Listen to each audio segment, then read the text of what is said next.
So we did have a plan to like re-record 1 or 2 songs from the first album with the Jack on vocals, but we don't know what's going to, because 2023 is running out of time right now, so we don't know if we have the time to do it.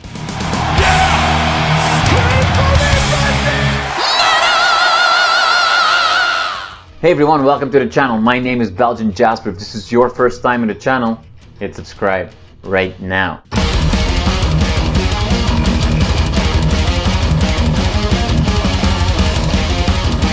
Fredrik from LANCER, thank you so much. It's been a long, tiring day for you, and then they make you do interviews. Like, come on, they have no sympathy at all.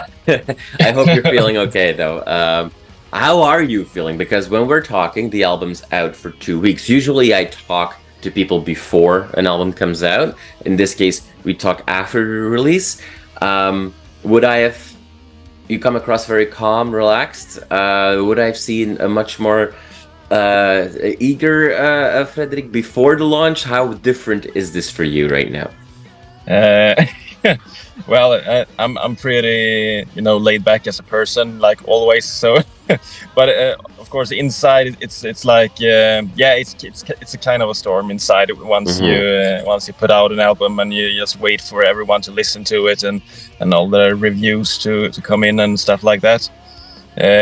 But I'm very, very happy with the release so far. We have gotten so many really great reviews of the album, and I'm just very happy that people remember us. Like, it's been 6 years since we released our last album, and I'm very, very happy that people still know who we are, actually.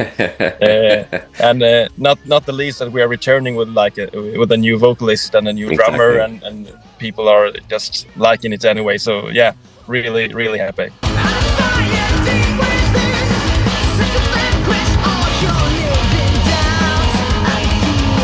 It's been a while. This album has been a long time in the making.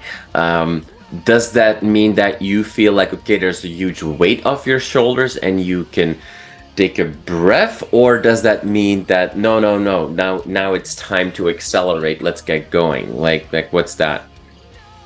Yeah, it's definitely the second thing that you said there, because 6 years, it's been far too long. Usually in the past we have put out a record every other year, so like 2 years apart. So 6 years, it was not planned at all, of course, but since we lost our vocalist first and then the pandemic hit, so things just got out of hand in the time perspective. So we have been wanting to put out this record for such a long time. And now that it's out, we just want to hit the gas and just keep going as fast as possible, make things start rolling again. Yeah. So that's the plan. All right. Well, don't hit on the gas just yet, because I need you to stay still in your car for the remainder of this interview. But you're right. I mean, there's obviously a lot of changes that happened, and there's some exciting stuff to talk about. Let's focus on the music first. People would describe you as a melodic metal band, or between heavy metal and power metal, and there's a lot of labels always involved. When I was listening to the new album, maybe more than ever, I find that obviously Sweden has a history of metal and melodic metal bands, and there's plenty of them, and Europe as a whole, the heavy and power metal scenes have been very strong. But is it just me, or do I hear on this album, that late 80s, early 90s US proggy power metal, like Armored Saint, Fate's Warning, some Sabotage, in certain, the way that I hear the guitars. Is there any truth to that, or is this just me here in North America projecting? No, it might be true. I don't listen to those bands that you mentioned. Actually, I'm more of a European power metal guy in the beginning. But we have really tried to move away from that kind of sound, actually, because we have always been compared to like Halloween and Edguy in the past, and it, of course that's that's really nice because they are super good. I really love them, but it's also very tiring to constantly be compared to like the same bands over and over again. So we really wanted to just find our own sound actually, and we also come from like a prog metal background. Actually, a lot of us listens to like bands like Dream Theater and Symphony X, and we also love Angra, which is somewhere in between power metal and prog metal as well. So a lot of influences from those kind of bands, not deliberately, actually, it just happened. But the main goal was just to move away from like the traditional European power metal scene. So I'm glad that you noticed it.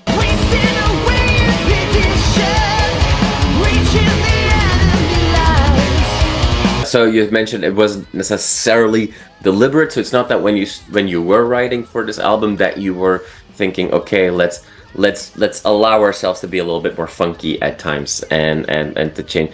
It just that came natural, you say.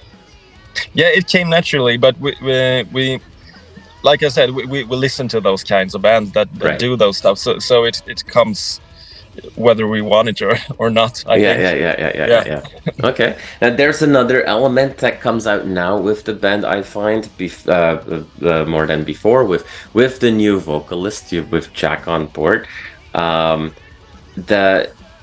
new singer always changes the dynamic of a band.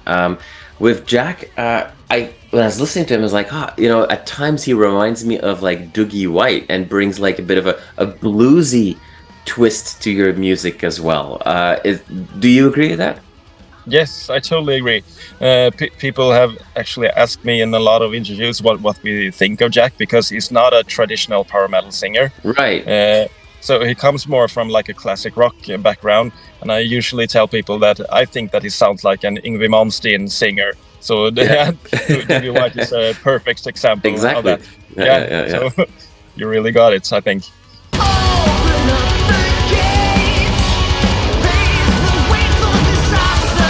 I mean, it does give the whole sound, both the allowing to be a little bit more funky, a little bit more proggy, and that bluesy vocals. It just gives the whole album a bit more of a warmer feel, if you will. That I guess that's the best way that I can describe it. But which is cool as well, because the sound now because it's less stereotypical in one box.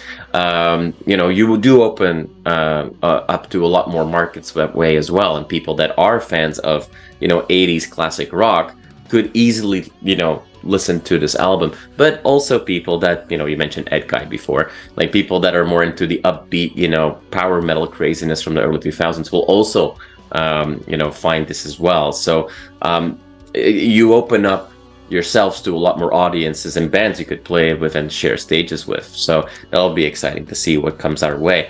Are you able to share anything about plans to go on the road and shows that we should keep our eyes open for? Nothing that I can say at the moment, but we have several threads out at the moment, just hoping that someone will catch the hook.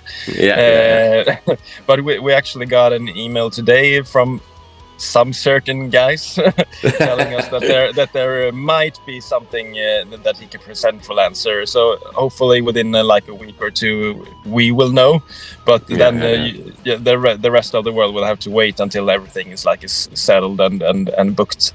So it will take I think it will take a couple of months before we can actually announce anything.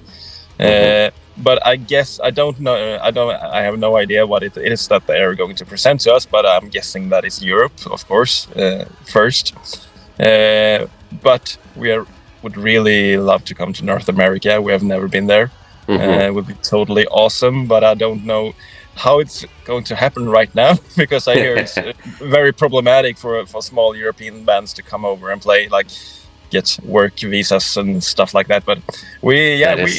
True. It's on our wish list, and we really hope that it will be done someday.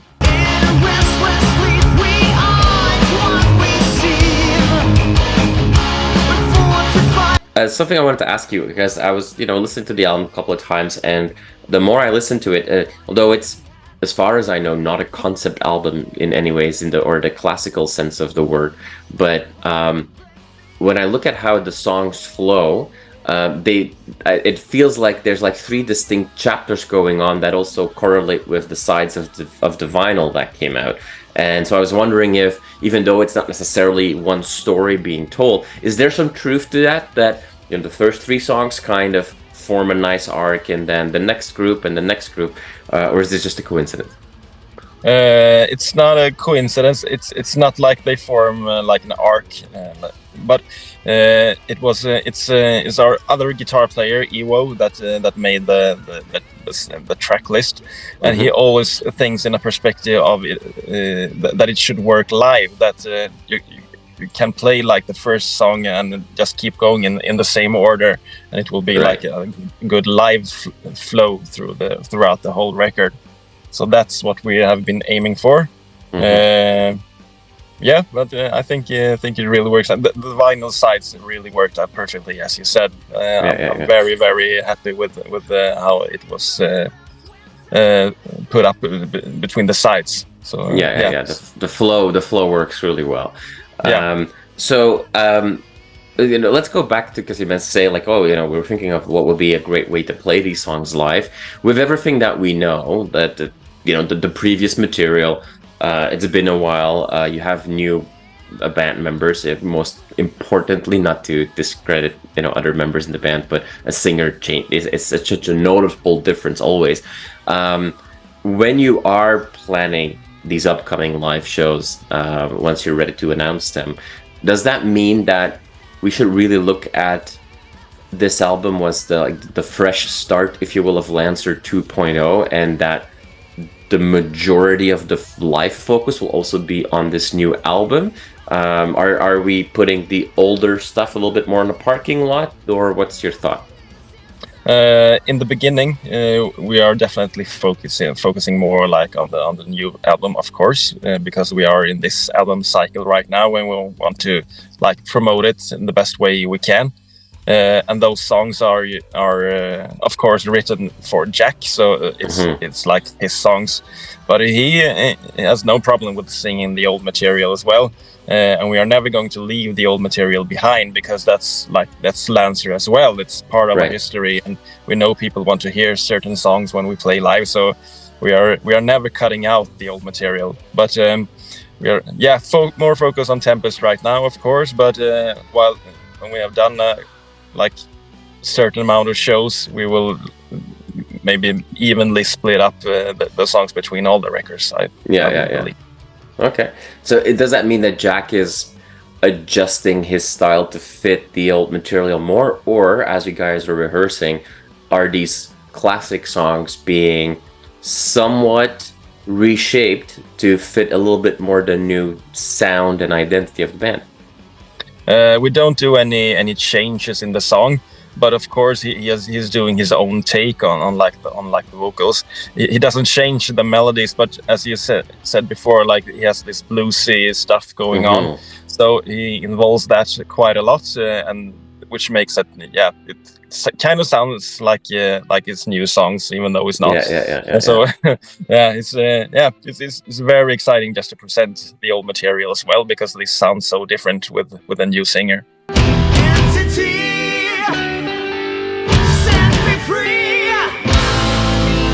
Well, so in other words, an EP with the greatest classics recorded again with a new singer is going to happen at some point.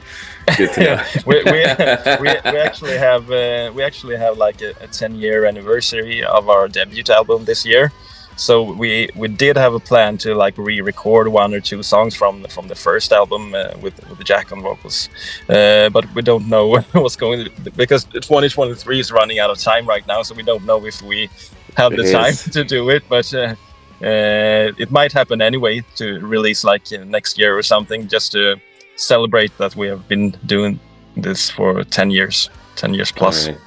Awesome. Well, with celebrations coming our way is a nice way for us to wrap up the conversation. But Fredrik, I hope that we will see many announcements following, more emails of live shows, whether they are in Europe or outside of Europe. And then it feels like we will not have to wait too long for new material being released, whether that's re-recorded classics or maybe even more new stuff as well, because it sounds like you guys are on a roll. Thank you so much, Fredrik, for your time. I really appreciate it, and I wish you guys all the best in the continued release Thank you very of this much. album. Yeah, thank you very much. Such a pleasure. Awesome. Real nice talking to you.